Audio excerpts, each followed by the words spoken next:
ভাঁজ করা এর ইংরেজি হলো fold, FOLD, fold। কাপড়গুলো ভাঁজ করো, fold the clothes, কাপড়গুলো ভাঁজ করো, fold the clothes। কাপড়গুলো ধুয়ে ভাঁজ করে রেখো, fold the clothes after washing them, কাপড়গুলো ধুয়ে ভাঁজ করে রেখো, fold the clothes after washing them। বৃষ্টি থেমে গেছে, the rain has stopped, বৃষ্টি থেমে গেছে, the rain has stopped। ছাতাটি এখন ভাঁজ করে রাখো, fold the umbrella now, ছাতাটি এখন ভাঁজ করে রাখো, fold the umbrella now।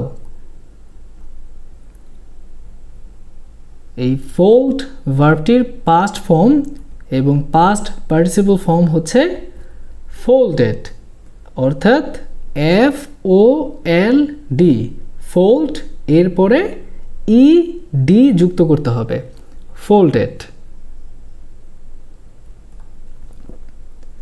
তিনি খুব যত্ন সহকারে পতাকাটি ভাঁজ করলেন, he folded the flag with great care, তিনি খুব যত্ন সহকারে পতাকাটি ভাঁজ করলেন, he folded the flag with great care।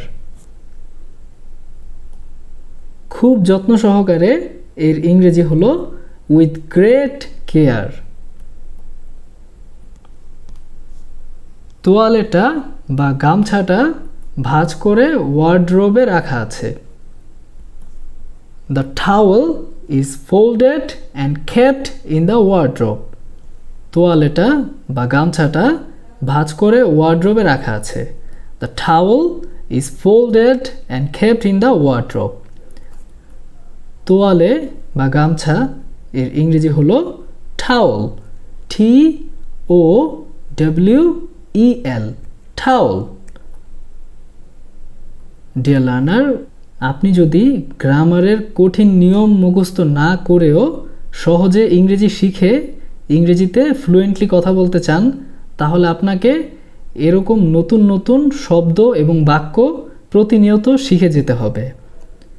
আমাদের এই চ্যানেলে আমরা প্রতিনিয়ত ইংলিশ লেসনের ওপর এই ধরনের ভিডিও আপলোড করতে থাকব, যা আপনাকে সাহায্য করবে আপনার ইংরেজি ভাষার দক্ষতা বৃদ্ধি করতে। স্ক্রিনে যে গোলাকার লোগোটি দেখতে পাচ্ছেন, তাতে টাচ করে আমাদের এই চ্যানেলটি সাবস্ক্রাইব করে রাখতে পারেন, সো দ্যাট আমরা যখনই কোনো ভিডিও আপলোড করি সেটা আপনার কাছে পৌঁছায় এবং সেখান থেকে আপনি নতুন কিছু শব্দ এবং বাক্য শিখতে পারেন।